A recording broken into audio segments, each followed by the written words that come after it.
respecto a eso se entendió, ¿no es verdad? El reglamento, el texto contractual, tiene que pasar por un proceso interpretativo para poder extraer el reglamento contractual. ¿No es verdad? ¿Sí? Eso es indispensable para que yo pueda determinar cómo debe funcionar la obligación, ¿no es cierto? Cómo es que debe ejecutarse, en su caso, la obligación. Eso es algo indispensable, ¿no? Y habíamos visto también los diferentes criterios interpretativos que existen. Que en buena cuenta lo que estaban buscando es básicamente comprender o extraer las reglas del contrato. Pero quedó pendiente un tema, que es el tema de la integración del contrato. Y claro, cuando nos hemos aproximado al tema de la interpretación, sí que es verdad que había un fundamento normativo evidente, ¿no es cierto? Porque el propio Código Civil, en la parte del negocio jurídico, explica 3 criterios interpretativos y los complementa en la parte de contratos con algunas precisiones adicionales que también vimos. No obstante, cuando afrontamos la cuestión vinculada con la integración del contrato, el primer problema es ¿por qué hablamos de integración? Esto es, el Código Civil en alguna parte dice que es posible realizar la integración del contrato. ¿Qué dirían? ¿Hay algún permiso normativo? A ver, ¿por qué? Si ustedes revisan, por ejemplo, el Código Civil italiano, el Código Civil español, el Código Civil francés, bueno, porque el italiano y el español son derivaciones del modelo francés, se van a percatar que en el Código Civil francés, hay un artículo en el que se dice que es parte del contrato, lo que dice el propio contrato, o sea, lo que se desprende de la voluntad de las partes, lo que dice la ley y lo que se desprende de la equidad. La equidad en el sentido de la ley, algo así dice. Réplicas similares ocurren en el Código Civil español y en el Código Civil italiano. Eso porque es importante para nosotros, porque esos artículos, al introducir, digamos, la cuestión vinculada con la equidad, con la ley, ese audio que estás escuchando tiene que ver con la clase. No me distraigas, ¿sí? Es tarde, ¿de acuerdo? ¿Sí? ¿Ok? Listo. Ok. Entonces, la primera pregunta, siempre la primera pregunta cuando ustedes busquen aproximarse a cualquier figura, en cualquier ámbito, ¿sí? No solamente en el mundo del derecho civil, sino en general, cuando están buscando investigar algo, tienen que siempre preguntarse si es que en el caso peruano existe o no un fundamento normativo que permita hablar de eso. ¿De acuerdo? Porque si no hay el fundamento normativo que te lo permita, una de dos, o tienes que vía de la interpretación, digamos, o vía de la imaginación jurídica, por decirlo de alguna manera, encontrar en algunas normas del ordenamiento un sustento, o simplemente, pues dirás, no lo puedo aplicar, porque no es compatible utilizar esa figura para nuestro ordenamiento jurídico. ¿De acuerdo? Por eso la primera pregunta es esa. ¿De acuerdo? La primera pregunta en este caso es esa porque nosotros no tenemos esos artículos. ¿Qué es lo más parecido que tenemos? El 1362, ¿no? De hecho, pero primero el artículo 8 del título preliminar del Código Civil. ¿Qué dice el artículo 8 del título preliminar? Obligación de suplir los defectos o deficiencias de la ley. Los jueces no pueden dejar de administrar justicia por defecto o deficiencia de la ley. En tales casos deben aplicar los principios generales del derecho y preferentemente los que inspiran el derecho peruano. Ok, ahora, gracias. Pero ahí, ¿de qué estamos hablando? ¿Estamos hablando de contratos o de qué? de la ley. Ok, entonces ahora, ¿y de ese artículo qué podemos desprender? ¿Qué cosas sí podemos hacer? A ver, sabemos que podemos interpretar la ley. Según el artículo 8, ¿qué más podemos hacer? Es hecho de que el juez complete. ¿Qué cosa es? Es integral.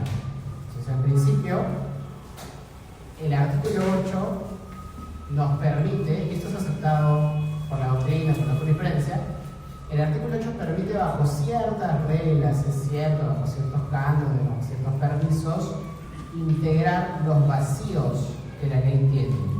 Y hay varios mecanismos que ustedes los han estudiado al comienzo, sobre todo de la carrera, o en particular en algunos cursos que están más vinculados con cuestiones de completitud normativa, ¿de acuerdo? Y les enseñan un poco estos métodos. Y eso es posible, quizás las cuestiones más vinculadas en el ámbito del derecho público de pronto lo tienen más desarrollado, pero ahí está, hay diferentes argumentos, métodos para completar esos vacíos que la ley puede tener y para que no se rompa esta presunción de completitud que el ordenamiento tiene. ¿De acuerdo? ¿Me siguen, no es cierto? Entonces, del artículo 8 del título preliminar del Código Civil, ¿qué se puede afirmar en principio? Que sí existe la posibilidad normativa de que integremos qué cosa, la ley. Eso en principio, ¿de acuerdo? ¿Sí? ¿Cuál es el gran problema? Que no tenemos el argumento específico, o sea, no hay como tal un mandato legal, no lo van a encontrar directamente en el Código Civil, un mandato similar a estos que les digo, que sí están presentes de manera directa en el derecho civil español, italiano o francés. No te dicen una norma que el contrato también se entiende completado por las reglas que se derivan de la ley o de la equidad. Pero tenemos lo más cercano, que es el 1362. Y ya lo hemos leído hasta el cansancio, ¿no es cierto? Pero, ¿qué nos dice el 1362? Solamente para recordarlo rápidamente. ¿Sí? ¿Alguno? Sí, dale. Los contratos deben negociarse, celebrarse y ejecutarse según las reglas de la buena fe y común intención de las partes. Ok.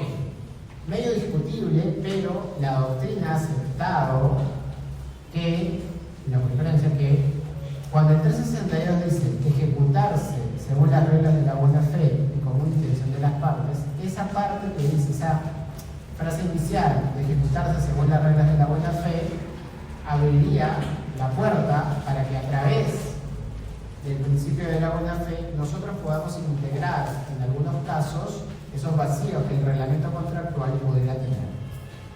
El texto contractual podría tener. ¿De acuerdo? ¿Me siguen, no es cierto?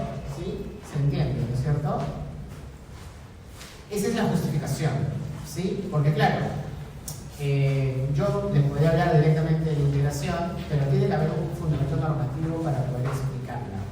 Ahora, lo vamos a ver enseguida, pero hay también diferentes artículos del propio Código Civil que permiten considerar que incluso sin la existencia de ese mandato general hay hipótesis contempladas de integración. ¿De acuerdo? Ya lo vamos a ver. O sea, sí hay casos concretos en el propio Código Civil donde se contemplan escenarios de integración como regla, digamos. Pero si surgiese la pregunta, porque puede surgir, ¿por qué integramos? ¿Por qué podemos integrar? ¿Cuál es el permiso? ¿Cuál es el mandato? Eso es importante, ¿no? Porque cuando yo me enfrento a una teoría del caso, más allá de que lo coloque o no lo coloque en el escrito, porque puede no ser importante, si surgiera la cuestión, yo tengo que poder justificar por qué estoy integrando, por qué estoy argumentando la integración o la necesidad de integrar un contrato. ¿De acuerdo?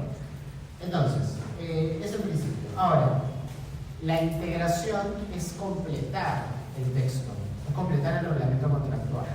Porque hay cosas que las partes no han decidido de manera explícita. Y en ese sentido se puede afirmar que la integración bien puede ser supletoria o imperativa. ¿De acuerdo? Supletoria o imperativa. ¿Cuándo va a ser supletoria? Cuando, ante el vacío, el silencio de las partes, es la integración la que permite completar esos espacios. Y claro, en principio esos vacíos podrían estar tanto en las partes esenciales, pero claro, a ver, ya sabemos por definición que no hay consentimiento si las partes no están de acuerdo sobre lo esencial, ¿verdad? Entonces, no nos referimos, o sea, pueden ser cuestiones esenciales, pero de pronto no tanto, ¿de acuerdo? O cuestiones esenciales vinculadas con circunstancias que acompañan a la ejecución de la obligación, pero que no son determinantes para considerar que el contrato ya existe, ¿sí? Y bueno, evidentemente la integración supletoria respecto de cuestiones secundarias. Y esta, diría, es la más común. Piénsese, cuando ustedes van a celebrar ese contrato de compra-venta de mercadería pequeña con la señora Yola, ¿qué es lo único que pactan realmente? Precio y lo que es. Ahora, pactan plazo, y entonces, ¿cómo saben que tiene un tiempo para cumplirlo? Pueden exigirlo. Porque la ley lo dice. Lo mismo, ¿se acuerdan? Cuando hablamos de plazo, la ley establece ciertas consecuencias. Si nadie dice nada, entonces se aplica lo que dice el Código Civil. ¿Qué pasa si les vende algo que está vencido? ¿Acordaron eso? No. ¿Acordaron qué pasa si se incumple? No, no acordaron nada. ¿Acordaron qué pasa si cuando les entrega de vuelta les entrega una moneda falsa porque llegaron a ir bajo monedas? No lo acordaron. ¿De dónde salen todas esas reglas? En lo que corresponda del Código Civil. Y en lo que corresponde también, porque ese sería el escenario de consumo, el Código de Protección y Defensa del Consumidor. ¿Se dan cuenta, no? Entonces, ahora, esa integración supletoria no es contraria a la autonomía privada. Por el contrario, nos está facilitando la vida. Ustedes se imaginan lo que sería que cada vez que voy a comprar una galleta, un agua, tuviera que celebrar, que establecer un texto contractual que contenga todas las reglas que serían necesarias para comprar esa botella de agua. No la compraría, simplemente. ¿Sí? Entonces, funciona, me ayuda.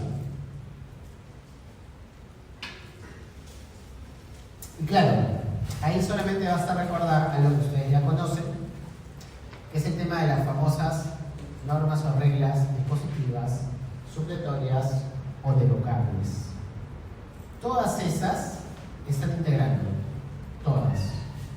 Porque claro, salvo un papel contrario. Claro, porque hay silencio probablemente, ¿de acuerdo? Yo puedo callar ahí porque la ley se aplicará por defecto. ¿Me sigue, no es cierto? ¿Se entiende, no es verdad?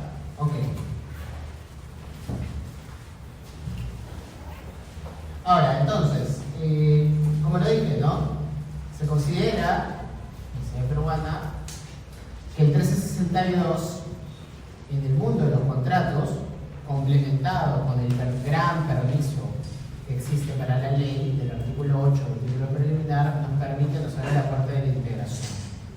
Ahora, igual, si uno podría igual interpretar directamente que el artículo 8 permite la interpretación del contrato, porque el contrato, en tanto negocio jurídico, es norma jurídica privada. Desde el punto de vista normativo, que es además el que yo creo que explica de mejor manera el fenómeno del negocio jurídico, no necesitaríamos nada más. ¿De acuerdo? Pero, si ustedes fueran preceptivistas, igual el 1362 leído conjuntamente con el artículo 8 nos permitiría decir lo mismo. ¿De acuerdo? Solamente lo preciso. Ahora, entonces, de la buena fe directamente, es el 1362, se pueden extraer algunas circunstancias integradoras. Por ejemplo, ¿no? O sea, escenarios que si bien no han sido contemplados directamente en el contrato, en atención a las reglas de la buena fe, se puede considerar que están. Pensemos lo siguiente, ¿no? La buena fe obliga a que la parte que recibe un bien defectuoso ponga a la contraparte en la posibilidad de remediarlo. Pensemos, me venden una laptop que está malograda. La tienda se da cuenta que me la vendió malograda y se comunica conmigo. Y me dice, me he dado cuenta que la laptop está malograda, te pido que por favor me la devuelvas para cambiarla. Eso no está. Ni siquiera puede decirse que está directamente contemplado en el Código Civil, pero podremos considerar que de buena fe tú tendrías que hacerlo. Se puede extraer una regla de atención a la buena fe. Bueno, y al revés también, ¿no? Porque si yo te llamara y te dijera que la laptop está malograda, y el otro te contesta y te dice, ok, vamos a pasar por ahí a recogerla para cambiarla, para arreglarla, y yo digo, no quiero, igual, ¿no? Estaría yendo en contra de una regla, ¿sí?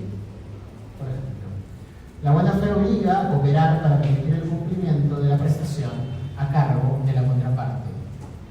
¿Se acuerdan? Eso se podría decir, porque sí hay, ¿no? Es el escenario de la mora del acreedor, por ejemplo, que sí está contemplado. Incluso cuando las partes no lo dicen, yo tengo que colaborar de alguna u otra forma con el deudor para que cumpla. Es una carga, no una obligación, pero está presente igual. Es una regla igual que se aplica para la ejecución del contrato. La buena fe obliga también a que si existiese algún elemento de difícil comprensión en el texto, no se puede negar su aclaración. Lo mismo que en el caso del laptop. ¿No? Imagínense que de pronto celebraron un contrato con el banco y el banco dice que me da cuenta porque hacen un escenario de compliance y mandan un correo a todos y te dicen, bueno, nos hemos dado cuenta que la cláusula número 24 de tu contrato de tarjeta de crédito es confusa. Entiéndase por este mecanismo que quiere decir lo siguiente, y te cambian el texto. Tú no podrías enviar un correo diciendo lo rechazo, no estoy de acuerdo, me quiero quedar con el primero, porque está tratando de solucionar algo, ¿sí? Claro, puede ser que el contrato no haya contemplado esa posibilidad, pero es una derivación, nada más. La buena fe obliga a que se modifique la prestación cuando ella sea útil para el acreedor. Igual esto hay que tomarlo muy en cuenta con el caso concreto porque hay una regla general de que el principio de que la obligación tiene que cumplirse tal cual fue pactada, ¿no? El pago tiene que ser totalmente completo. Pero es cierto que si la variación no es esencial, pudiera ser que la negativa del acreedor, sobre todo en escenarios en los cuales la diferencia es mínima, pudiera ser también de mala fe.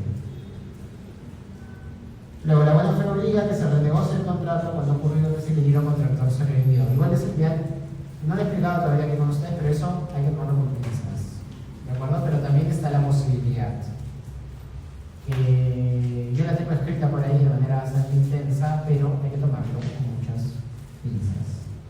La buena fe obliga a la coherencia en la conducta de las partes. Esta es la famosa teoría de los actos propios, ¿no? No está, ¿sí? Pero igual se considera que integra el contrato. La buena fe prohíbe ejecutar los derechos contractuales de forma desleal y perjudicial. Hay una regla de eso en el contrato, no exactamente, ¿de acuerdo? Pero se te exige que la ejecución sea de buena fe. ¿Sí? La buena fe prohíbe también discriminar. ¿De acuerdo? Sí, también. ¿Estamos claros con eso? ¿Se entiende? Ok. Ahora, es posible que la integración supletoria, porque el propio código así lo considera, se produzca judicialmente. Ahora, ¿por qué digo que judicialmente? Porque la ley no establece el canon. Es decir, en los casos que hemos visto, en algunos casos que vamos a ver, cuando ustedes ponen salvo pacto en contrario a la ley, la regla que tiene que suplir al ausente es evidente, está, ¿de acuerdo?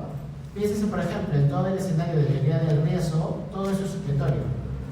Si nadie dice nada, se aplica la teoría del riesgo, de las obligaciones de nada, de no ser. Todo eso es salvo pacto en contrario.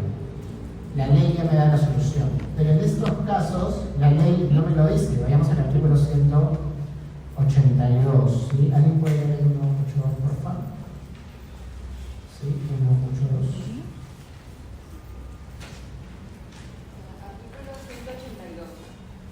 Si el acto no señala plazo, pero de su naturaleza y circunstancia se infiere que ha querido concederse al deudor, el juez fija su duración. Ok, ¿quién fija la duración del plazo? Pues, El juez. ¿Te dice cuánto es el plazo? No. ¿Con qué lo va a completar? Claro, o sea, va a ser su criterio, pero claro, es un criterio que se tiene que acomodar igual con la buena fe, con las variables de justicia contractual, ¿de acuerdo? Pero finalmente la integración no está determinada legalmente, sino sino que el plazo saldrá de lo que el juez considere razonada y justificadamente. Algo similar pasa en el 184, ¿no? Que bueno, el 183 establece lo que ya dijimos del plazo en atención a los criterios gregorianos. Y el 184 dice que esas reglas son aplicables a todos los plazos legales o convencionales, salvo disposición de acuerdo diferente. Ahí me equivocaba el artículo, ¿no? Es el 186, perdón, ¿sí? No es 184, sino 186. Dice: si no hubiese plazo para la ejecución del cargo, este debe cumplirse en aquel que el juez señale. Nuevamente, no hay como tal una integración normativa, sino que es el juez el que integrará de acuerdo a su criterio, ¿sí? Ahora, el 1657, por favor, del código. 1657. Se ha convenido que el mutuatario pague solo cuando pueda hacerlo o tenga los medios. El plazo será fijado por el juez, atendiendo a las circunstancias y siguiendo un procedimiento establecido para el juicio de menor cuantía. Ok, de acuerdo, entonces ahí también, ¿no es cierto? Sí, se ve, ¿no es verdad? ¿Quién integrará el contrato? El juez. Ok, entonces esos son escenarios de integración supletoria. ¿Por qué supletoria? Porque hay silencio de las partes, ¿de acuerdo? Las partes no han dicho nada y por lo tanto el ordenamiento jurídico completa. ¿Eso es contrario a la autonomía privada? No, es un límite a la autonomía privada, tampoco, te está ayudando, porque así facilita las operaciones en el mercado. Yo no tengo en cada operación que decir todo. Ahora, claro, en operaciones complejas, esto es, en operaciones en las que el contrato versa sobre muchas condiciones, cuestiones, sí que es verdad que esa evaluación de lo que es supletorio es relevante. Porque el que construye el contrato complejo tiene que conocer lo que vale su silencio, para que si esa norma supletoria no se acomoda a lo que las partes están tratando de estructurar, tenga que cambiarlo. Ese conocimiento es importante, ¿de acuerdo? Esa artesanía de la elaboración del contrato tiene mucho que dialogar con este tema de lo supletorio. ¿Sí? ¿Estamos claros con eso? Ok, sobre todo las cuestiones vinculadas con el riesgo del incumplimiento. Ahí es donde particularmente se nota el conocimiento respecto de las reglas supletorias o no para alejarse de ellas. ¿Cuál es el otro escenario? La integración imperativa. ¿Qué pasa en la integración imperativa? No hay vacío en el contrato, ¿de acuerdo? Sino que la ley ha establecido condiciones que no se pueden colocar. Y claro, si yo digo que una cláusula no puede pertenecer o no puede estar en el contrato, al extraerla, ¿qué queda? Un vacío, y tengo que completarlo. Pero se da cuenta que es un vacío generado por la propia prohibición que el ordenamiento hace. Es una integración imperativa, ¿de acuerdo? No ha habido silencio, sino que lo que han dicho las partes es contrario a la ley. Y bueno, ahí la principal fuente son las normas imperativas. Ya sabemos que las normas imperativas son aquellas que no me permiten disponer en contrario. Por ejemplo, cuando se prohíben condiciones particulares, vayamos al artículo 1328. Por eso les decía que si bien no hay un mandato normativo general específico como se hay en otros códigos, sí que es verdad que hay diferentes artículos del código que permiten consolidar la idea de la integración. Vemos al 1328, por favor. Sí, vale. Artículo 1328. Es nula toda estipulación que excluya o limite la responsabilidad por dolo o culpa inexcusable del deudor o de los terceros de quien éste se valga. También es nulo cualquier pacto de exoneración o de limitación de responsabilidad para los casos en que el deudor o dichos terceros violen obligaciones derivadas de normas de orden público. Claro, entonces ahí se tiene por no puesto. ¿Qué no reemplaza? Todas las reglas de responsabilidad. ¿De acuerdo? Porque no puedes excluirlas, es lo que está diciendo. ¿Sí? Entonces se integra el contrato con esas reglas. Vamos al 1399. 1399. ¿Se entera? 1399.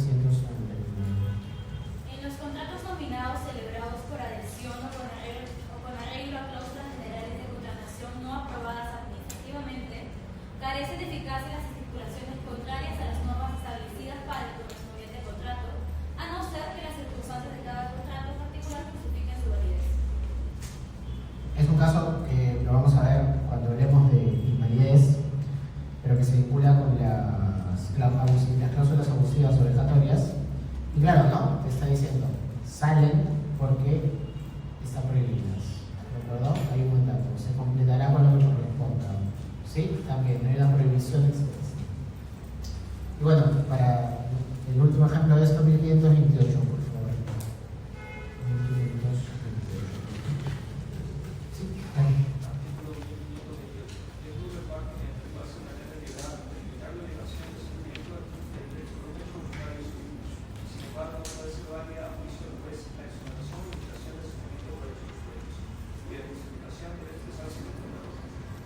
Muy bien, entonces ahí también, ¿no? Si no puedes prever el saneamiento por hecho propio de transferente, se aplican las reglas del saneamiento, porque la ley así lo está estableciendo, ¿de acuerdo? El otro escenario es que se permite la cláusula, pero solo bajo ciertas condiciones, como por ejemplo en el artículo 1588 del Código. ¿Sí? ¿Alguien puede leer el 1588, por favor?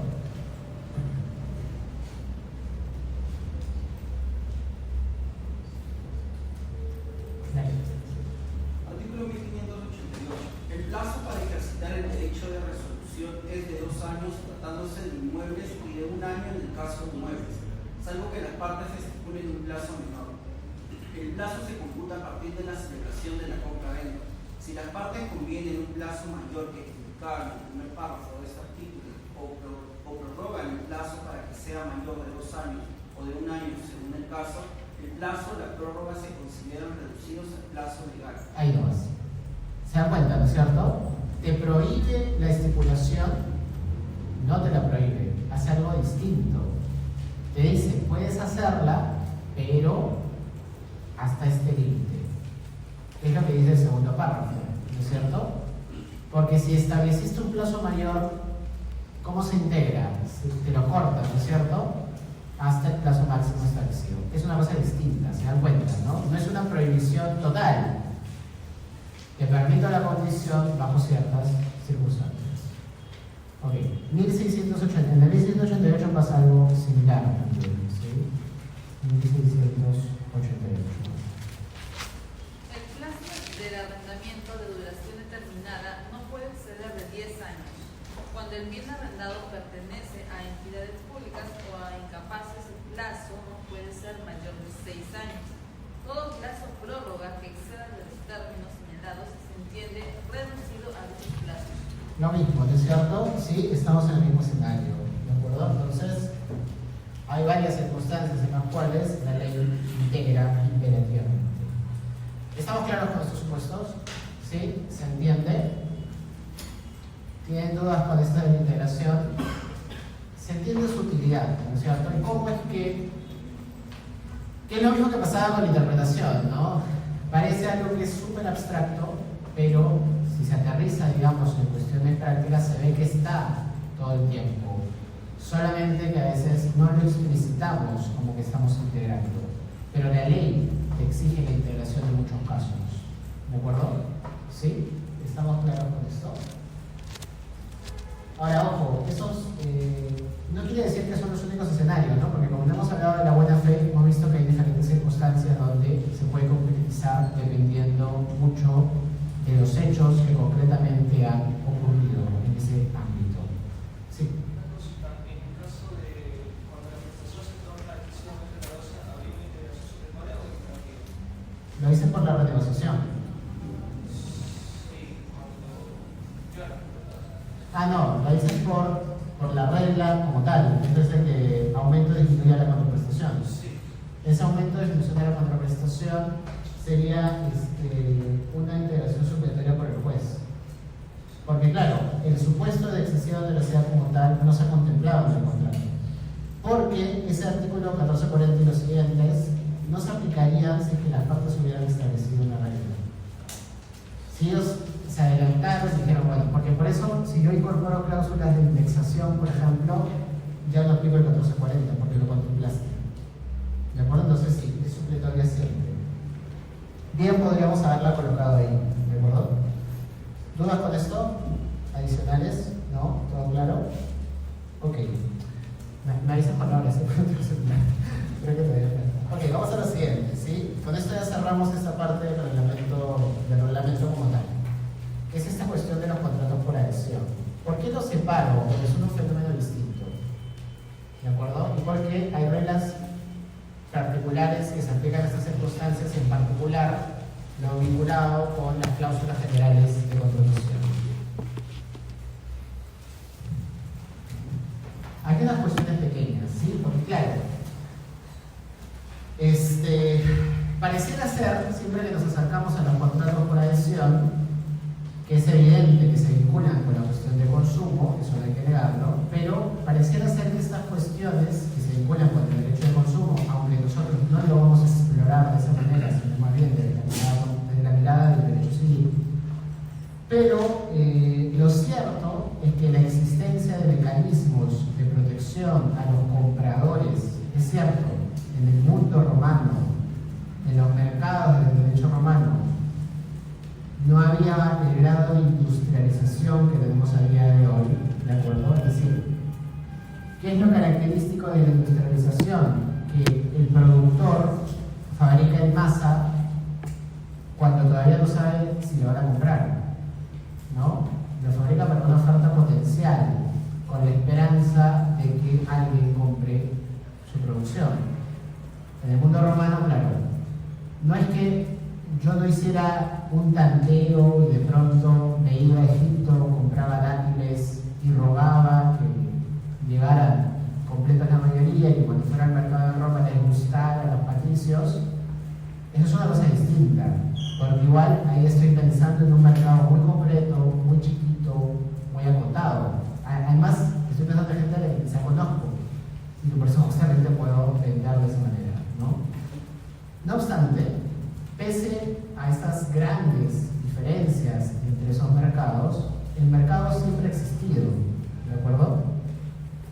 No hay que confundir mercado con modelo económico ni con modelo político.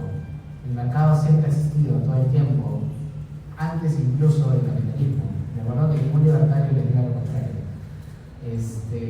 Pero el mercado funciona mejor cuando el Estado está, porque no existe además. Sin Estado, eso es lo que dijimos al comienzo, ¿no?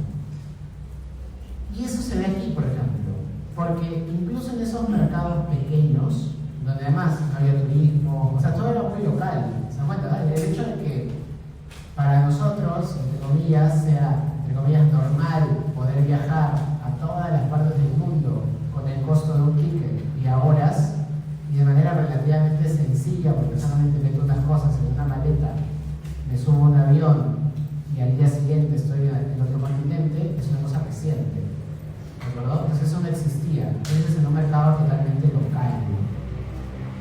El comerciante que viene del extranjero es una extrañeza, es algo raro, viene una vez de pronto y luego se irá a la siguiente ciudad y así. No es como ahora que puedo comprar con Temuco, eso no existe. No obstante, pese a ello, existían algunas protecciones a través de lo que se llamaba los ediles curules. ¿Ediles a qué les suena? ¿Ah? Autoridades, pero concretamente ¿qué autoridad local les suena hoy en día? A los municipios, a las alcaldías, ¿no es cierto? Claro, y de ahí viene. Porque los ediles curules eran las autoridades locales del espacio romano. Y claro, entre sus múltiples funciones tenían, es muy parecido a lo que pasa ahora, ¿no? O sea, porque ya creo que no es tan común, bueno, no sé, ya no veo noticias, creo, de televisión al menos, pero yo me acuerdo de cuando era niño, a fines de los 90, inicio de los 2000, salían en la televisión estos reportajes en los que iban los inspectores municipales a verificar que las balanzas de los mercados estuvieran reguladas, no sé cómo se dice, de acuerdo, eran correctas. Ya, eso es algo que también pasaba en Roma. De hecho, hay casos documentados de que esas cosas llegaban ante los ediles, ¿no? Y los ediles resolvían. ¿Por qué? Porque alguien se quejaba. Porque alguien iba y decía, oye, yo he comprado tal cantidad, he ido a mi casa, lo he pesado y no corresponde. Iban con el edil y le armaban un problema y se armaban, ¿no? ¿De acuerdo? Entonces, eso es generalmente los vicios ocultos. Claro, vicios ocultos, por ejemplo, que se vinculaban con, creo que ya contaba en algún momento, ¿no? Este tema de los fardos de tela, ¿no? Como ponían afuera la telita, o también el tema con los esclavos, ¿no? Decían, te estoy vendiendo un esclavo o una esclava que es bueno cocinando. Te lo llevabas, le decías, cocina esto, nada que ver. Tenías que regresar al día siguiente, le vas con el edil y le dices, oye, ¿qué ha pasado? ¿No es cierto? Esa es una cuestión propiamente de consumo, no en clave contemporánea, pero sí da cuenta de un escenario de vinculación entre un profesional, porque otra cosa es un mercader o un vendedor, pero profesional, y una persona no profesional al menos. ¿De acuerdo? O sea, ya la estructura está ahí. Lo que falta es la masividad, porque esos casos siguen siendo de derecho civil. ¿De acuerdo? En ese contexto. Y nosotros tenemos rezados de eso. Piénsese, por ejemplo, en la actio redimitoria, que es la de 1511. Eso es una derivación de estos ediles. O en la actio estimatoria, o quantimilotis, que es la de 1513. Si alguien puede leer los dos artículos, por favor, rápidamente, 1511 y 1513. Sí. 1511. El adquiriente puede pedir en razón del saneamiento a que está obligado el transferente, la resolución del contrato. 1513. El adquiriente puede optar por pedir que se le pague lo que el bien vale de menos, por razón de vicio, en el momento de ejercerse la acción de pago, teniendo en cuenta la finalidad de su adquisición, sin perjuicio del derecho de que contempla el artículo 1512, inciso 5. Ok, ese escenario, ahora que les cuento el contexto, es evidentemente un escenario que se aplica a estas compras pequeñas. Yo voy al mercado, no me dieron lo que pedí, ya no quiero nada. Actio redimitoria. Yo voy al mercado, quizá sí quiero lo que pedí, pero me dieron de menos, o me dieron de más, entonces pero me dieron de menos, ¿no? Entonces devuelvo, no me entregaste, ¿no es cierto? Lo que yo había comprado. O sea, bueno, no es algo que esté pensando en grandes casos, está pensando en algo pequeño. Por eso la solución también es sencilla, inmediata además. Si revisan los plazos de esas acciones, se van a dar cuenta que son de meses, hasta menos, incluso. No sé por qué. Porque está pensando en inmediatez. Digamos, este antecedente de los ediles jurables está ahí. Y ojo, antes del escenario de consumo, este era un mecanismo útil para solucionar los problemas antes de la regulación de consumo que tenemos hoy día. ¿Qué otra cosa podías recurrir? Es esa, ¿no es cierto? Vas a recurrir para que te solución. Ok, entonces, en el medioevo igual, las partidas siguen lo mismo, ¿no? Hay protección contra avisos ocultos y escenarios de lesión enorme, que se vinculan con estas circunstancias y que son adaptaciones. En los códigos decimonónicos hay una cuestión interesante, ¿no? Porque el contrato me vincula de manera intensa y las únicas salvaguardas que tengo son estas de los vicios ocultos, de los vicios redimitorios, pero porque en el ámbito de la codificación como resultado de las revoluciones liberales, lo que prevalece es la voluntad individual y además algo que es importante para las primeras nociones del mercado, que es la igualdad formal. ¿Por qué? Porque entonces el contrato no tiene por qué ser revisado de manera muy estricta para favorecer a ninguna de las partes. Porque finalmente tú te incorporaste al contrato de manera libre y finalmente tú has tenido todas las posibilidades para no contratar. La igualdad formal es importante. ¿De acuerdo? Entonces no tiene sentido hablar de diferencias de poder, de diferencias de información. ¿De acuerdo?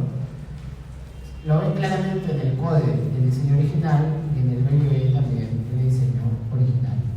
¿De acuerdo? Ya en las extensiones de ambos cambian, ¿no? ¿De acuerdo? Sí, pero en el diseño original de ambos mapas legislativos es distinto. Y bueno, lo mismo pasa en el escenario del Código Civil Español, vigente todavía porque no ha sido modificado, ya que todas las modificaciones derivadas de la Directiva de 2011-83 en el espacio europeo no han sido incorporadas en el Código Civil, sino en el texto refundido de la Ley General de Consumidores y Usuarios, en la Ley de Condiciones Generales de Contratación y en otras, ¿no? Chileno, colombiano, italiano, el chileno y colombiano porque el Código de Andrés Bello está muy influenciado por el sistema francés, y en el Código italiano derogado también, pero no en el actual, y ha sido también modificado. Y claro, ya, ojo, el modelo capitalista, el germen del modelo capitalista nace con la caída del antiguo régimen, porque para que haya capitalismo necesitabas, ya no, o sea, en el modelo original del capitalismo necesitabas ciudadanos y democracia, porque eso te aseguraba un mercado, reglas. Hoy en día ya no lo tenemos tan claro, por eso estamos en crisis, ¿de acuerdo? Porque el capitalismo pareciera ya no necesitar a la democracia, porque el mercado funciona sin ellas, ¿de acuerdo? Pero en ese momento lo necesitaba, entonces por eso se alimentan, porque necesita ciudadanos y ciudadanas libres, que puedan además trabajar libremente y puedan comprar libremente. Pero esas desigualdades estructurales del modelo capitalista van en contra de las premisas anteriores.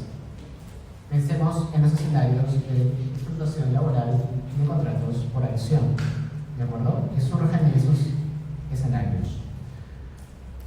Claro, la explotación laboral que estaba materializada en diferentes circunstancias más o menos graves, ¿no? Por ejemplo, en TikTok, por ejemplo, me salen algunas cosas. Me salen muchas cosas en inglés y hay un inglés que se encarga de recrear comidas antiguas. Entonces se sabe, porque en la historia está citado lo que comía un niño obrero en el Londres de antes de las reglas del derecho laboral, ¿no? El sueño de los libertarios, que cuenta, ¿no? ¿Qué comía de desayuno? Comía de desayuno pan remojado con agua y té, nada más. En el almuerzo comía caldo de carne, sin carne, con una base de pan. Y en la noche, que ya se daban su gusto, comían el mismo caldo de carne con algo de papas y pan. En total sumaban 500 calorías. Eso generaba cosas como, por ejemplo, como sus huesos no se desarrollaban bien, se les caían los dientes, o las mandíbulas se les desprendían por la poca fortaleza muscular. Ustedes me dirán, ¿por qué no se iban si eran libres, ¿por qué no las dejaban? ¿De acuerdo? Hay escenarios. Ahora, claro, ¿era legal contratar a niños de 6, 7, 8 años? Sí, porque la ley lo permitía en ese contexto. Tuvieron que pasar todos los escenarios vinculados con la lucha de los derechos laborales para llegar al contexto actual. Las leyes laborales tienen un sentido, porque es eso que ya pasó. Levantar las leyes laborales no soluciona los problemas de riqueza de las personas, no funciona, está demostrado históricamente. Y el otro asunto es la contratación por adhesión, que es el escenario de consumo, ¿de acuerdo? Que es la masificación de estas relaciones contractuales. ¿Qué pasa, no? Ahora, claro, con el tema de las cuestiones laborales, es decir, la gente se da cuenta de que, oye, no puedes tener niños trabajadores. Ok, ya no trabajan los menores de 8, sino los mayores de 8 hacia adelante, entre 8 y 10, que trabajen máximo 12 horas, y los de 12 en adelante son 14. Y bueno, les dejamos el domingo libre, también si quieren, sigamos. ¿De acuerdo? Pero eso va generando diferentes escenarios, ¿no? Por ejemplo, en 1802, en el Reino Unido, jornada de 12 horas y prohibición de trabajo infantil nocturno, solo nocturno, porque en las mañanas igual tienen que producir. En 1841 se prohíbe el trabajo de menores de 8 años y el trabajo nocturno de menores de 13, pero de mayores sigue. Limita la jornada a 12 horas para niños entre 8 y 12 años. Para los de 13 arriba, ya tienen que trabajar, ¿qué están haciendo? En la Constitución de Weimar de 1919, que ya ha pasado cierto tiempo, se legalizan los sindicatos. Se actualizan, es una constitución de avanzada, ¿no? Legalización de sindicatos, negociación colectiva y participación de trabajadores en la administración. Hasta el día de hoy, en Alemania, que dudo mucho que puedan decir que no es capitalista, los sindicatos forman parte de los consejos directivos de todas las empresas importantes. Ustedes van a Volkswagen, en Volkswagen los sindicatos tienen un lugar en la mesa de directorio, ¿de acuerdo? Sí, producto de esta tradición legal que se contempla y que se construye en ese escenario como reacción a las desigualdades estructurales que se materializan en el escenario contractual. Pero también, a partir de la década del 50, claro, ¿qué pasa? Es curioso, ¿no? Porque, claro, siempre que escucho que hablan mal de las leyes laborales, yo digo que no, es que, no digo que toda la gente de derecha, pero la gente que es muy extrema de derecha es un poco tonta, ¿de acuerdo? ¿Sí? Porque no se da cuenta de que aquello que está criticando ha generado el propio éxito del modelo. Ya lo dije hace un momento. necesita de personas libres. Pero no solo eso, necesita de personas libres que no trabajen tanto. Si tú tienes a alguien trabajando 24/7, no te va a comprar nada. ¿En qué momento vas a comprar? La compra es consecuencia del ocio. Y además, la compra es consecuencia de que tengas dinero en el bolsillo. Si tú elevas los salarios, está demostrado históricamente, ¿por qué en la década de los 50 nace el derecho de consumo? Porque en Estados Unidos y en Europa, las personas que trabajaban, la clase trabajadora, había adquirido cierto estándar de calidad de vida. Trabajaba 8 horas y ganaba lo suficiente para no tener que tener un emprendimiento, para no tener que hacer polladas, para no tener que hacer otras cuestiones adicionales. Y no solo eso, tenía acceso a salud, a educación, a todo. ¿Qué implicaba eso? Si el Estado me ha solucionado la salud, la educación, las cuestiones básicas, ¿tengo mucho dinero o tengo poco? Tengo mucho dinero. ¿Qué voy a hacer con ese dinero? Voy a gastar. ¿En qué? En carros, en cine, en ropa, en comida, en todo. ¿Qué es lo que pasa en la década de los 50? Las clases trabajadoras tienen mucho dinero y lo gastan a cantidades insospechadas. ¿Eso qué genera? Que las empresas se den cuenta de qué cosas tienen que hacer con sus producciones. Masificarlas. Porque la gente tiene dinero. Entonces, si la gente tiene dinero, yo contrato más gente. Esa gente que estoy contratando adicionalmente, ¿qué va a hacer? Va a consumir, va a gastar. ¿Sí? Y eso es lo que pasa. Hay tanta gente con tanto dinero consumiendo, comprando casas, teniendo un montón de ingresos, que eso provoca un efecto que nadie había esperado. Como no sé quién me está vendiendo, como no sé tampoco quién me está comprando, cabe la posibilidad, en principio, porque estamos en un momento además que es el origen, y había menos controles, cabe la posibilidad de que me equivoque al fabricar un producto. Cabe la posibilidad también de que una idea aparentemente buena luego se descubra que no lo es tanto. Por ejemplo,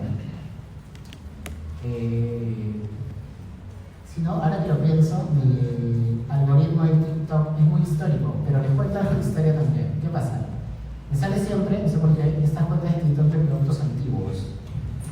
Y hay un pata que también es inglés, creo, estadounidense, que se dedica a coleccionar productos vinculados con la radiación que se vendían entre la década del 40 y el 50.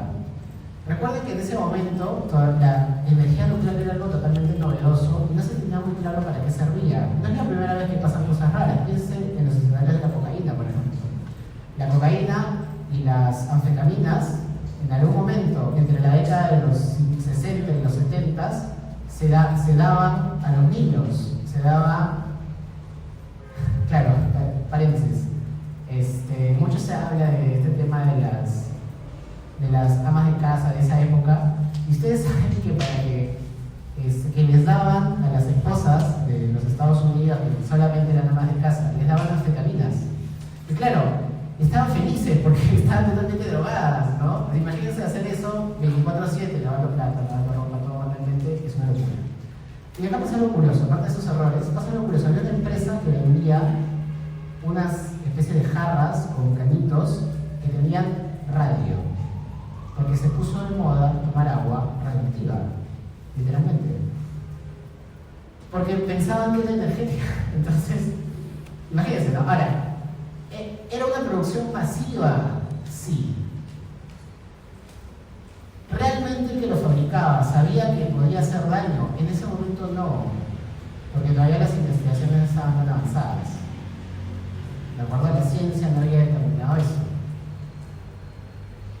Podía haber un escenario de afectación directa a las personas. En el marco regulatorio de esa época no había daños. Porque recuerden, para que haya responsabilidad civil en el sistema tradicional, ¿qué necesito? Culpa. Realmente cuando yo he fabricado ese producto de agua radioactiva, ¿he querido hacerle daño a las personas? No, porque yo ni siquiera sabía la consecuencia, nadie lo sabía. Nadie podía imaginarse, o sea, yo sé que suena raro, pero nadie podía imaginarse que el radio podía hacer que a una persona se le caiga la mandíbula mientras hablaba porque había estado tomando esa agua. Que es radioactiva, obviamente, ¿de acuerdo? Que te diera cáncer, que en esa época tenía otro nombre, pero que estaba presente. Ya, ese es el escenario de la masificación, porque puede ser que yo haga productos que no tengo la intención que sean dañinos, pero que sin embargo afectan a un gran número de personas, porque ya no sé a quién se lo estoy vendiendo. O sea, se ha vuelto el mercado tan grande que de pronto yo tengo una fábrica chiquita, imaginemos en Ica, y mi producto se está vendiendo en China a alguien que yo no conozco. ¿Le puedo hacer daño? Sí. Entonces las reglas cambian, se dan cuenta, ¿no es cierto? Sí, hay un cambio. Se dice, aunque ya lo hemos visto, por la cuestión histórica, que no es tan cierto, porque hay reglas en todos los códigos anteriores a los 50 que ya toman en consideración estos escenarios del mercado. Se dice, igual lo van a leer bastantes partes, aunque yo sostengo que solamente es un hito y más y ya, que en el discurso del presidente John Fitzgerald Kennedy en el Congreso del 62 se coloca la partida de nacimiento del derecho de consumo tal cual. Yo creo que no. Yo creo que es un hito importante y claro, como lo hicieron los yanquis, se le da más relevancia, pero es un hito. ¿Qué dice en este discurso Kennedy? Que se debe impulsar la regulación global de los derechos del consumidor vinculados con 4 garantías: información, libertad de decisión, participación y consultación, que es representación. Eso, o sea, pero no es directo, se dan cuenta, porque Kennedy, para el 72 Kennedy había muerto, ya estaba Lyndon Johnson, que era un Trump muy chiquito, ¿no? ¿De acuerdo? Sí. Entonces, en el 75, la Comunidad Económica Europea, todavía no la Unión Europea, porque todavía no existía, prepara esta política de protección de información de los consumidores, ¿de acuerdo? Que es la primera. Esa sí es la primera de su tipo, que ya indica la necesidad de establecer reglas particulares para los consumidores. Hay una ley alemana sobre condiciones generales del contrato del 76, porque el BGB no tenía ninguna regla sobre eso. Porque para 1900 nadie había pensado en la posibilidad de que hubiera condiciones generales del contrato. Y la ley francesa del 78-23 de 1978 y 95-96 de 1995, que ya afrontan también la cuestión de las condiciones generales del contrato, que son reglas ciertamente innovadoras. ¿De acuerdo? En Europa actualmente hay una extensa regulación, pero no es una regulación nacional, ¿de acuerdo? Es una regulación europea, porque la Unión Europea es un gran país, ¿de acuerdo? Funciona como un gran país, tiene su propio presidente, su propio congreso, es una confederación a día de hoy, y uno de los espacios de unificación normativa es el derecho al consumo, que está regulado a través de directivas, en particular 2, aunque hay muchas más. La Directiva 9313-CE, esto es de la Comunidad Económica Europea, del 5 de abril, sobre las cláusulas abusivas en los contratos celebrados por consumidores, todavía vigente a la fecha. Y la Directiva 2011-83, del 25 de octubre, que es sobre los derechos de los consumidores y que es el marco normativo general aplicable a toda la Unión Europea y que ha producido lo que se conoce como las transposiciones. ¿Qué es una transposición? La directiva se transpone en el ordenamiento jurídico de cada Estado miembro. La transposición es simple la adopción formal en su marco normativo. ¿Por qué digo formal? Porque el Tribunal de Justicia de la Unión Europea ya ha señalado en diferentes ocasiones que desde que la directiva entra en vigencia, incluso antes de la transposición, un ciudadano europeo podría solicitar a un juez local la aplicación de la directiva, exista o no la transposición. Con lo cual, la verdad que siempre que hablo esto, la directiva y los reglamentos se diluye un poco la diferencia, pero igual está presente. ¿De acuerdo? En fin, ese es el marco normativo actual. Totalmente armonizaciones de máximos que le dicen los europeos. Y nosotros, en el Código del 52, obviamente, porque por las cuestiones históricas, no hay regulación sobre los contratos de adhesión, no existe, menos sobre las cláusulas generales. Pero sí hay, por la cuestión histórica que ya les expliqué, reglas sobre el saneamiento por defectos de la cosa vendida, en la terminología de esa época. En el del 36 tampoco hay regulación sobre contratos de adhesión, y en los artículos 1351 y 1369 se regula igual el saneamiento por defecto de la cosa vendida, que son esto de las cuestiones regulatorias y el municipio. Pero si debo decir que hay una cuestión curiosa, un avance del 42, ¿de acuerdo? Como no puede ser de otra manera de San Marino, ¿no? Enrique García Sayán tiene una tesis de doctorado que se llamaba Las nuevas tendencias en el derecho contractual y legislación peruana. En esa tesis del 42, creo, desde mi perspectiva, se hace la primera referencia a esta materia. Se dice, ¿no? Aparte, en el texto, hay una, ese documento es chiquito, creo que lo puedes conseguir en la fotografía, porque está ahí, deben entenderlo alguien. Da cuenta de la doctrina de Salegues, que ya Salegues en Francia para ese momento ya hablaba de contratos de adhesión de alguna manera, y hace referencia a 3 casos concretos: contratos de servicios públicos, contratos de seguro y contratos de trabajo, que los considera de adhesión. Y esta cita que me parece relevante. Dice Enrique García Sayán: la desigualdad de los contratantes no es en sí misma sospechosa, porque es fatal y existe en todos los contratos. Es decir, que en todos los contratos hay desigualdad, lo que es una desigualdad material, ¿no? Y hasta es justo que las desigualdades manifestadas en el comercio jurídico sean fuente de ventajas. Lo que el poder público le toca impedir son los abusos de la potencia económica, es decir, en el marco de las desigualdades, el que tiene más poder económico, la explotación de la miseria y de la debilidad del contrato.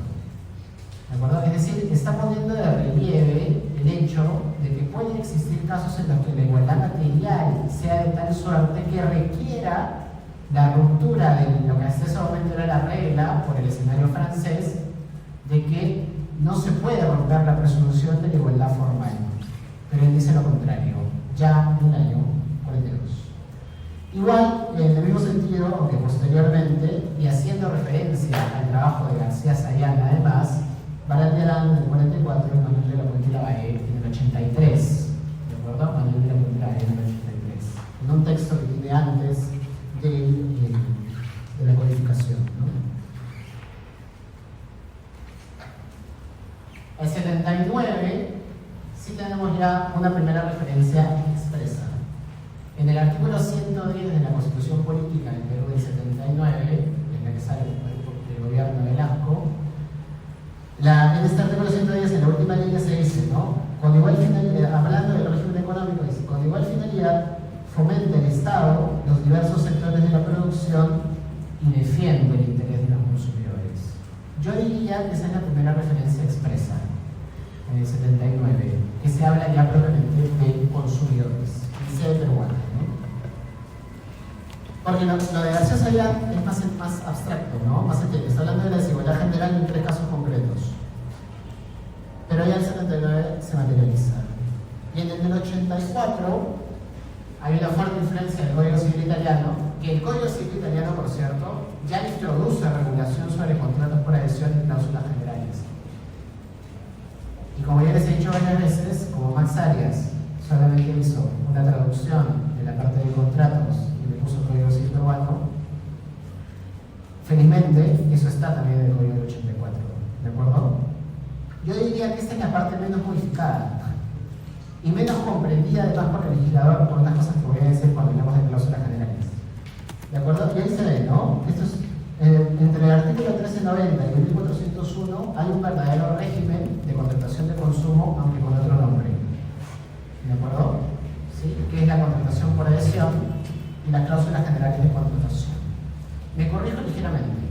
Cuando hablamos de contrato por adhesión, no solo hablamos de contratación de consumo, aunque la contratación de consumo es un caso dentro de la contratación por adhesión.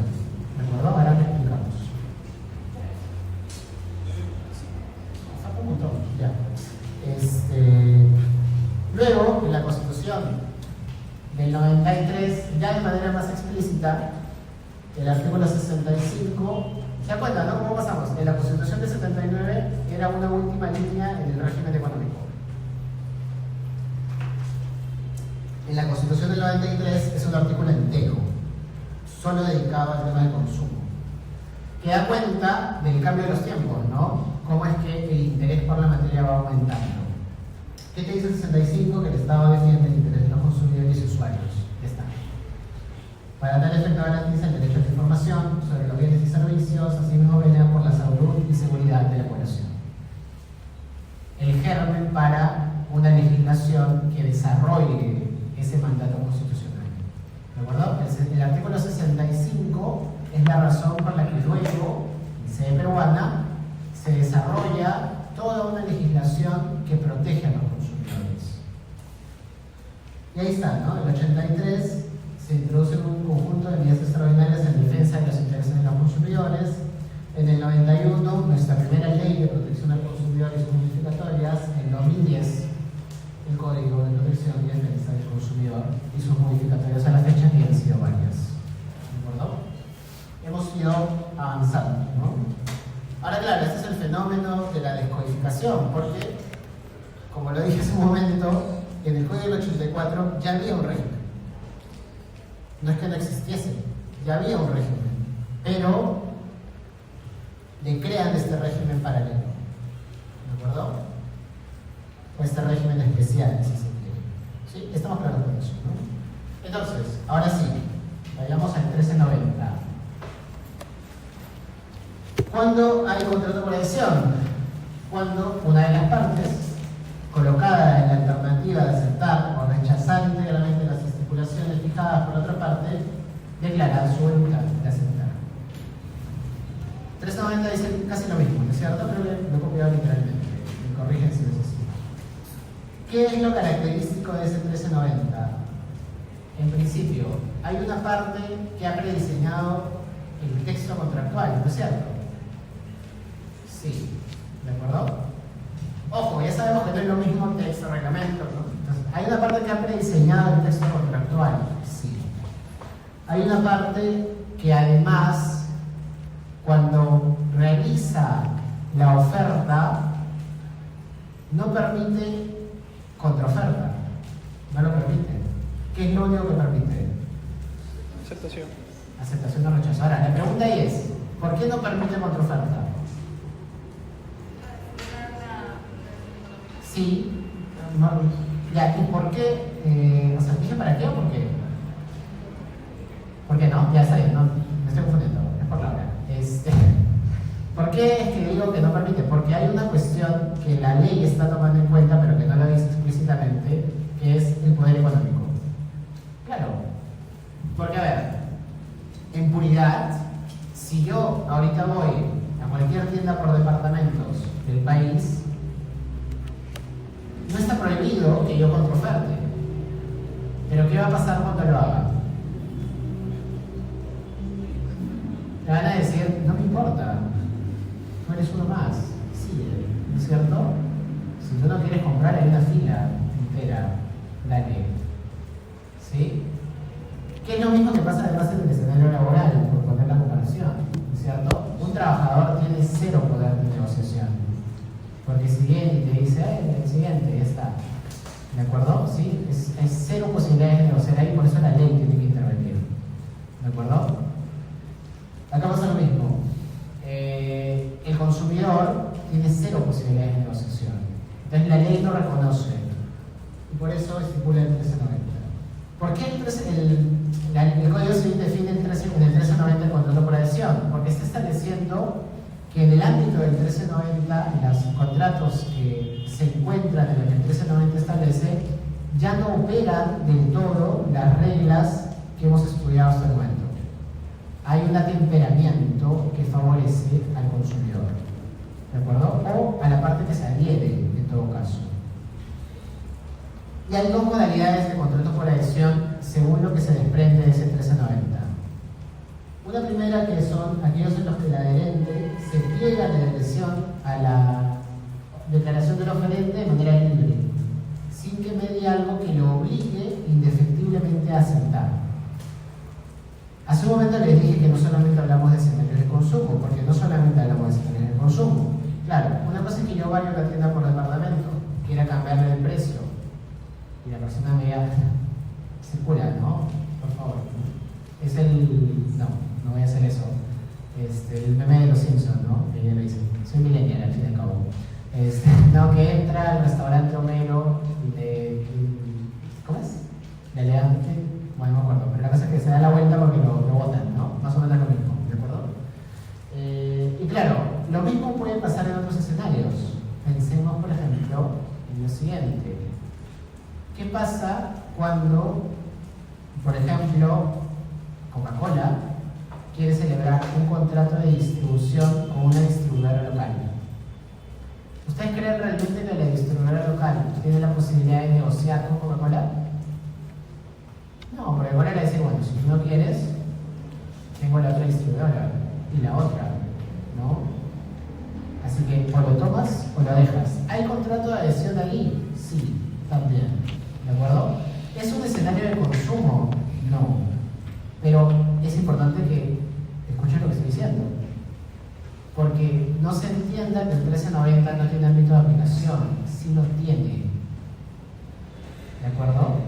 Lo sigue teniendo. Y es importante tenerlo presente. Solamente que, por eso les decía, ¿no? A veces el no conocimiento del ordenamiento completo puede implicar el no poder utilizar un mecanismo que está en la ley y que puede ser útil para solucionar problemas reales. Ok, ¿cuál es la segunda posibilidad? Aquellos en los que el adherente no puede rechazar la oferta realizada por el predisponente. ¿Se les ocurre algún caso en el que el adherente no puede rechazar la oferta y por lo tanto es un contrato obligatorio de adhesión? Ya, sí, puede ser ese uno, aunque puedes escoger la empresa, así que no del todo. ¿Otro? ¿La luz? Claro, la electricidad, ¿no es cierto? ¿Qué más? El agua, ¿qué más? Creo que son dos, ¿no es cierto? Antes, la telefonía, el gas, pero cuando es domiciliario, solo en ese caso. Porque si es balón de gas, no funciona, ahí se puede escoger. Bueno, sí. Estos mismos prestados por la... ¿Por cuál? Los servicios prestados por la empresa de aeropuertos. Ah, claro, también, porque no puede evitarlos, efectivamente, me tengo que adherir. En esos casos, ¿hay adhesión? Sí. ¿Sigue siendo voluntaria? Se entiende que sí, ¿de acuerdo? Sí. Pero no puede escoger. Igual hay que tomarlo en cuenta, porque en ese escenario la regulación aumenta. Porque claro, ¿cuál es el problema con la adhesión? Que como la construcción del acuerdo no ha sido tan autónoma, la ley, el Estado, interviene para solucionar los problemas que el predisponente puede haber generado. Porque claro, si yo puedo arreglar el juego, ¿lo voy a arreglar para beneficiar a quién? ¿Al consumidor o a mí? Como proveedor. A mí, ¿no es cierto? Como proveedor, porque yo estoy arreglando la cancha, ¿no es verdad? Estoy haciéndolo todo para tener mayores posibilidades, ¿no? Más o menos como Keiko, ¿no? Arregló todo y ahora ya se quedó en el juego, ¿no? Es lo mismo, ¿de acuerdo? Sí, es lo mismo que están tratando de hacer los proveedores, ¿no? Ok, lo último ya lo dijimos, ¿no? Lo de las notas distintivas. Al estudio lo vimos, ¿se acuerdan?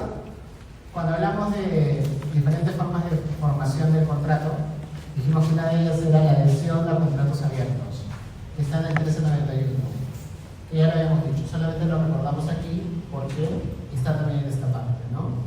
Tengo diferentes mecanismos a través de los cuales me puedo adherir y por lo tanto se puede entender celebrado el contrato, solamente lo menciono. Es curioso, pero el Código Civil solamente en esos dos artículos habla de contratos por adhesión. ¿Por qué? Porque no necesitas más realmente, ¿de acuerdo? Claro, lo demás se va a vincular con lo que desde la perspectiva de la época también se entendía que era más relevante, ¿de acuerdo? Porque ya hemos visto acá que del 1390 se pueden desprender algunos atemperamientos que surgen por la propia necesidad del hecho de que el adherente no participaba en la construcción del acuerdo. Y claro, ¿qué pasa? Como les he dicho, el contrato por adhesión no solo es de consumo, ¿sí? Pero ya el hecho de que yo me encuentre frente a un contrato de consumo puede implicar, por el solo hecho una elevación de la buena fe y una elevación de los cánones interpretativos y de todo lo que hemos visto. Pero ¿qué cosa sí es distintivo en el ámbito de los contratos de consumo? Las cuestiones referidas a las cláusulas generales de contratación, en los contratos de adhesión, perdón, las cláusulas generales de contratación, que son un producto que se vincula sobre todo con la materia contractual. Yo me acuerdo que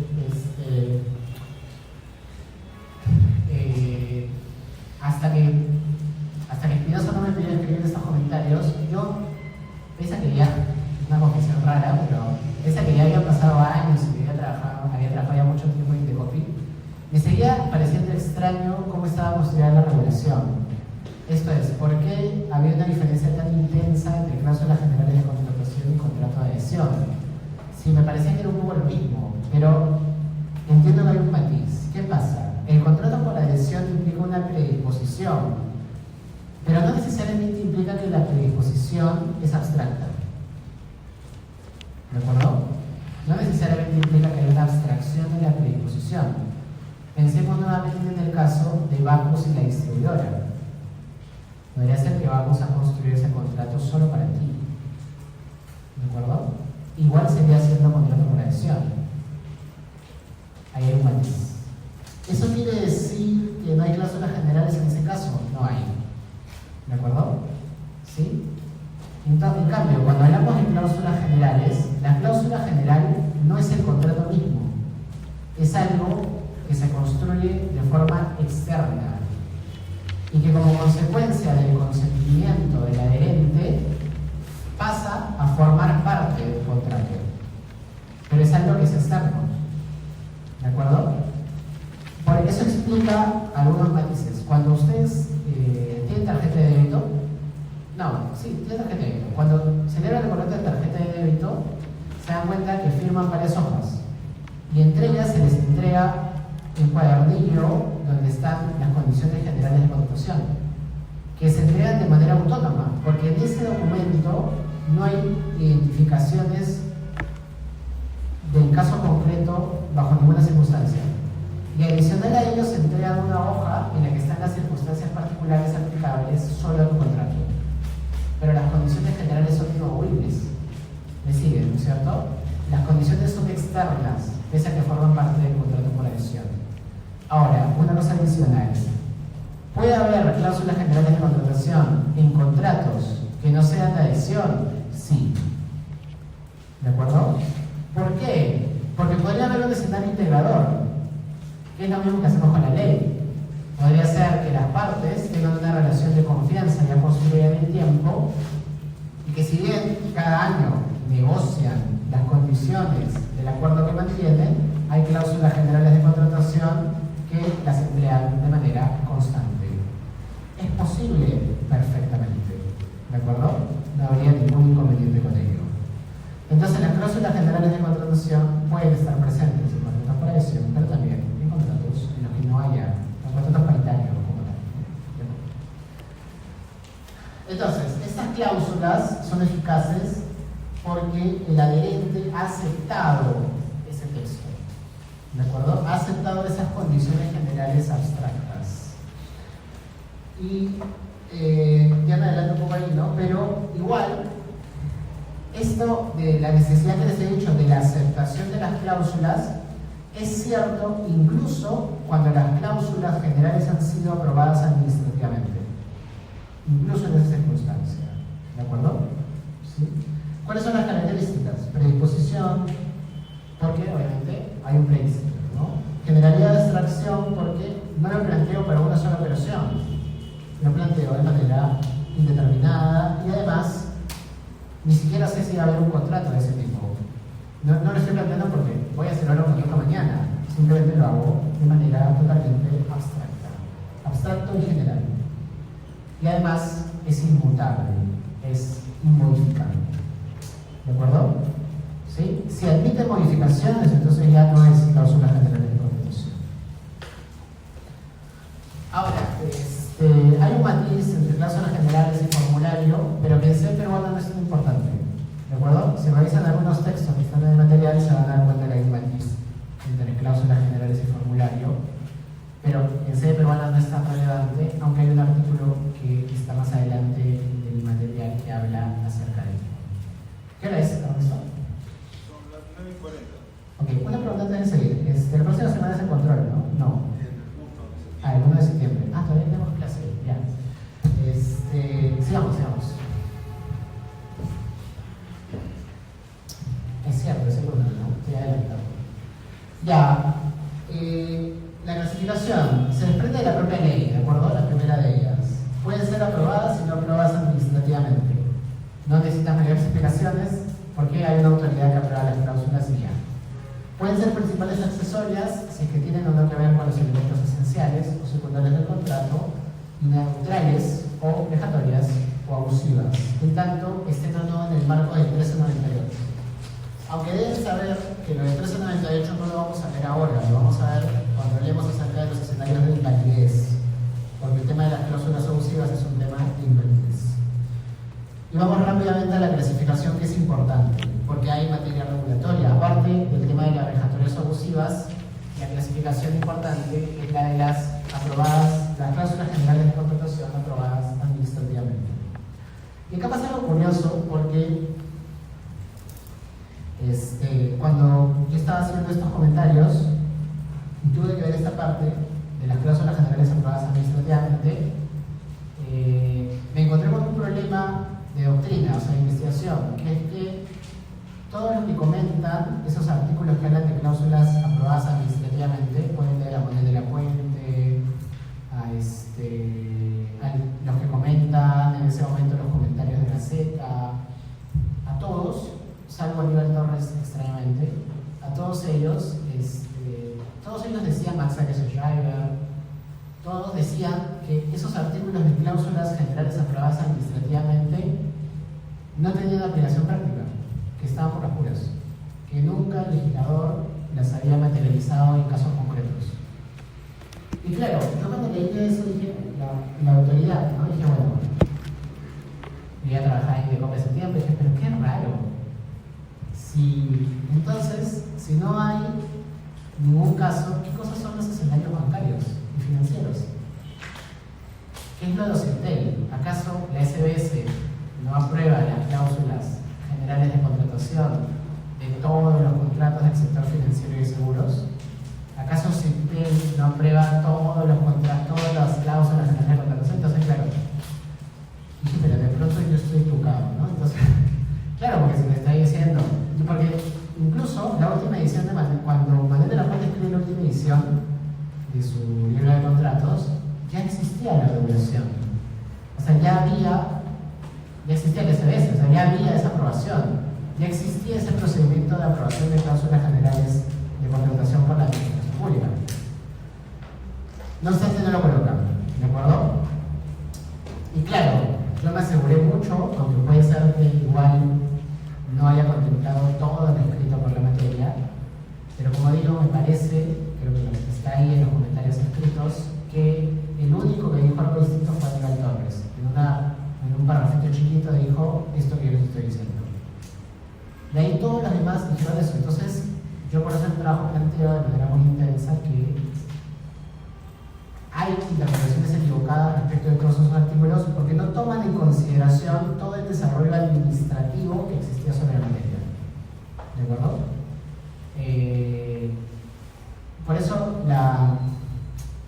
Por eso siempre les digo, ¿no? Hay cierta transversalidad que no deben perder al especializarse. ¿De acuerdo?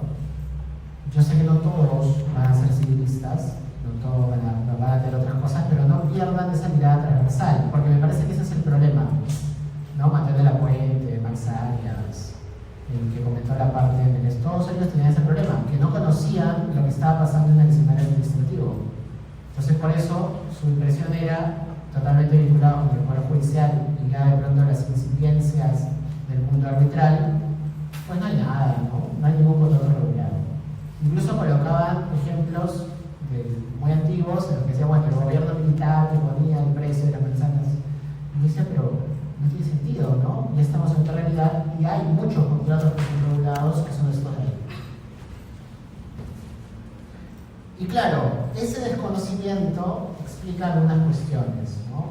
En el artículo 54 del Código de Protección y Defensa del Consumidor se establece el procedimiento para la aprobación administrativa de las cláusulas.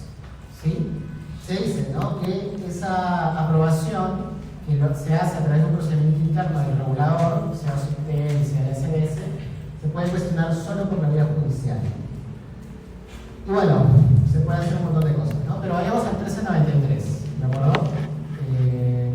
¿Alguien puede hablar, por favor, el 1393 del código? Sí, artículo 1393.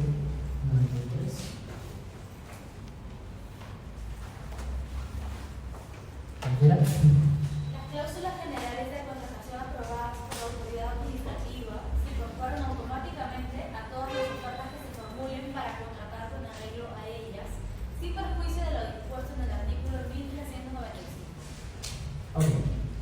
Ese artículo, digamos, es un mandato, ¿no?, que indica además el momento a partir del cual se tienen incorporadas esas cláusulas aprobadas administrativamente al contrato, que se ha celebrado, digamos, por los particulares. Ahí no hay mucho que decir realmente porque es correcto, ¿no? Solamente hay que decir que de pronto eso no funciona de manera tan exacta como lo dice el 1393, porque el procedimiento administrativo, y pasa lo mismo al revés, ojo, o sea, porque así como los comentaristas, estos civilistas comentaristas de esos artículos no tenían conocimiento de la parte administrativa, a mí me parece que cuando hicieron las reglas del SBS de OCITEL, pues no tenían conocimiento del 1393 y de toda esta regulación. Entonces, por eso les digo, no convertamos el derecho en compartimentos estancos, ¿no? Tratemos de comprender que todo es un solo sistema jurídico. Entonces, vayamos al 1394, que es curioso, ¿no? Porque, de hecho, ¿qué dice el 1394? Dice, el Poder Ejecutivo señalará la provisión de bienes y servicios que deben ser contratados con arreglo a cláusulas generales de contratación aprobadas por la autoridad administrativa. Si ustedes van nuevamente en los comentarios, van a ver que en este caso sí creo que ninguno dice que eso existe. Todos dicen que eso ya fue, porque cuando se fue el gobierno militar, se cayó, cambió la Constitución en el 93 y todo, ya no existe. Nadie es eso. Un rezago del modelo económico anterior. Pero nos vamos a la resolución de CBS 3274/2017, que es el reglamento, que creo que ya ha sido recientemente modificado, el reglamento de conducta del mercado del sistema financiero, que establece en su artículo 50 una lista de productos y servicios financieros en los que las cláusulas generales de los modelos de contratos deben ser aprobadas por el SBS. Es lo que te dice el 1394. ¿Hay una lista? Sí. ¿En un sector regulado del mercado? Sí. Vayamos a este texto único ordenado de las condiciones de uso de los servicios públicos de Telecom. En el 17 establece la necesidad de aprobar las cláusulas generales incluidas en los diversos contratos elaborados por las empresas concesionarias. Y se indica la necesidad de la aprobación para la comercialización de los productos, esto es de los contratos vinculados con los consumidores. Así como, dado el caso de existir alguna negociación sobre el conjunto del contrato, este deberá ser demostrado por el prestador de servicio, aunque ahí ya adelantamos otro artículo que también está en código. ¿De acuerdo? Pero es curioso, ¿se dan cuenta? Igual, lo del 1394 también se ha materializado a través de un procedimiento específico, ¿no? Y el 1395, que ya se vincula con esa última regla que OCITEL estaba adelantando, aunque si revisan ambas regulaciones no hay referencia alguna al Código Civil, el 1395 dice lo siguiente, ¿no? Las partes pueden convenir expresamente que determinadas cláusulas generales de contratación aprobadas por la autoridad administrativa no se incorporen a la oferta del contrato particular que ellas celebran.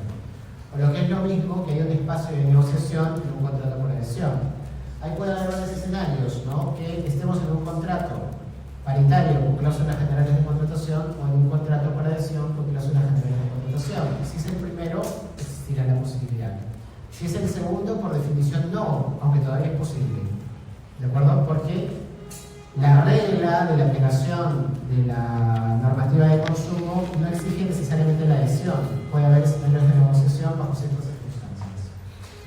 ¿Qué es un poco lo que digo ahí? Entonces, en todo caso, lo que dice el 1395, que curiosamente, es concordante con lo que dice el Código de Protección y Defensa del Consumidor, aunque como ya les dije, ninguno de los legisladores se leyó, dicen que la negociación debe ser acreditada por el proveedor, si es que ha existido, que va en la línea del 1395 del Código Civil, ¿no? Hay un diálogo ahí entre esas regulaciones. Y ya para ir cerrando con esto de las... ¿Se acuerdan que es curioso? Siempre me pareció muy curioso que Max Arias decía que no tenía obligación y yo luego me preguntaba, dice, ¿para qué no tenía obligación? ¿Por qué le pusiste tantos artículos? Por el amor de Dios, ¿no? O sea, le pusiste desde el artículo 1392 hasta el 1396 a algo que según tú no sirve para nada. Es una locura, ¿de acuerdo? Pero bueno, este 1396 de lo que nos habla básicamente es de un caso que la verdad es poco probable en los sectores regulados. Si ustedes revisan el 1396, que lo tienen ahí en sus códigos civiles, se van a dar cuenta que habla de un escenario que es posible en el ámbito de los contratos en general, pero que en el ámbito de los sectores regulados no es posible, que es el hecho de la ejecución primera y la contratación después. ¿Eso es posible en el ámbito de los sectores regulados? ¿Es posible que primero me instalen el servicio de luz y después celebre el contrato? ¿Es posible que primero contrate la línea telefónica y luego firme el contrato? ¿Es posible que primero me den el dinero del crédito y luego firme el contrato? Es imposible, realmente, porque la regulación misma de los sectores regulados lo prohíbe. Tienes siempre que firmar primero el contrato, tienes siempre que aceptar las condiciones y además ser informado de las condiciones. Con lo cual, la verdad que el 1396 es poco brillante, ¿no? No es viable realmente. Diría que es el único de los artículos de todos estos que no tiene aplicación, ¿de acuerdo? Porque en términos prácticos es imposible. En el ámbito de consumo, pero además porque los sectores regulados, lo que regulan está vinculado con los ámbitos de consumo, así que en toda regla es imposible, ¿de acuerdo? Mejor dicho, esos sectores regulados incluso se aplican a los escenarios en los cuales no hay consumidores. Es decir, porque claro, cuando Movistar contrata el servicio de electricidad, igual es un contrato de adhesión con cláusulas generales de contratación, e igual no le van a dar electricidad a Movistar primero y luego le van a hacer firmar el contrato, porque la regulación lo prohíbe de manera general, entonces es imposible igual. Y con ese se cierra todo el marco vinculado, toda la regulación vinculada con las cláusulas generales de contratación aprobadas administrativamente. Y luego, aunque nos lo estamos saltando, lo vamos a saltar después, el primer artículo dedicado a las cláusulas generales de contratación no aprobadas administrativamente es el 1397, que básicamente las define, ¿de acuerdo? Porque lo único que te dice es que se entiende que forman parte del contrato siempre y cuando haya habido una aceptación expresa del adherente. Y hay una presunción vinculada con el contenido de las cláusulas generales de contratación no aprobadas administrativamente, que se vincula con la publicidad adecuada de dónde se encuentran las condiciones. Lo que es curioso, porque no exige la entrega como tal, sino que te indique dónde lo puedes ubicar. Lo que podría ser útil en un ámbito fuera del consumo, porque si nos encontramos en un ámbito dentro del consumo, por las reglas especiales del código, siempre tendrá que entregármelas. ¿De acuerdo? Así que ahí también hay un pequeño matiz o variación. Que es un poco lo que digo ahí, ¿no? Que igual, ¿no? Por otro tratamiento, los contratos entre profesionales sí habrá una variación. Si bien, como digo, no se explicitaba este tema de la adecuada publicidad, igual podría ser a través de diferentes mecanismos, ¿no? Internet, medios de comunicación, volantes o letreros. El 1397 nos hace referencia... no, es este, ¿no? Me he confundido. Es lo mismo, ¿no? Ya lo vimos esto, sí.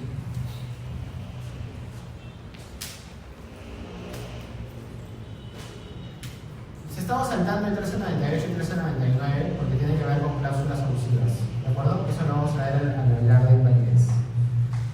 Y bueno, y en 1400, que es ya prácticamente el cierre, habla de una prevalencia entre formulario y condiciones generales. principio, ¿qué puede pasar? Que a través del formulario se puede hacer alguna modificación a las cláusulas generales de contratación. Porque ya les dije, ¿no?, que las cláusulas generales son un documento externo, distinto a lo que yo firmo en ese momento. Pero tendría que hacerse de manera expresa y además tendría que demostrarse la existencia de la incompatibilidad entre la regla del formulario y la regla que aparece en la condición general de contratación no aprobada administrativamente, ¿no? Y si existiese, en ese caso, sí, pues, ¿no?, se aplicaría recién la regla del formulario. Y la última es una regla de interpretación que medio que la dijimos la semana pasada, pero que tiene lugar aquí, que es la del 1401, que es el criterio de interpretación indubio contra estipulatorio, ¿no?, que básicamente lo que te dice es que se tiene que interpretar en contra del estipulante, es decir, del predisponente de la cláusula general. Y claro, en principio puede haber dos escenarios, como ya dijimos, que estemos en un escenario de consumo, en cuyo caso se aplicará pues a todos los escenarios de adhesión. Pero en el caso de los contratos paritarios, solo se le aplican en los casos en que los acuerdos se realicen empleando cláusulas generales o si es que la adhesión se realiza de forma particular mediante un formulario. ¿De acuerdo? Solamente en los escenarios específicos. De lo contrario, no. Porque podría ser que no sea necesaria esa interpretación en contra del predisponente. Sobre todo en los escenarios paritarios, ¿no?, donde se atenúa un poco esa estipulación. ¿Estamos claros con esto? ¿Sí? ¿Se entiende? Ya está. ¿De acuerdo? Con eso cerramos las cuestiones vinculadas al reglamento. Y bueno, ya lo que sigue es entrar pues a las cuestiones de la ineficacia, ¿no? La ineficacia en general. Esto es invalidez, ineficacia en sentido estricto. Repasen las cuestiones de invalidez, ¿eh? Eso ya lo vieron. Conmigo lo vamos a avanzar. Y vamos a poner énfasis en las peculiaridades vinculadas con el escenario contractual, que principalmente se refieren a, sobre todo a los escenarios que se vinculan con la formación del consentimiento contractual. ¿De acuerdo? Que es lo más importante o lo que es más distintivo del escenario contractual, porque lo otro es más general, ¿no?, más aplicable a todas las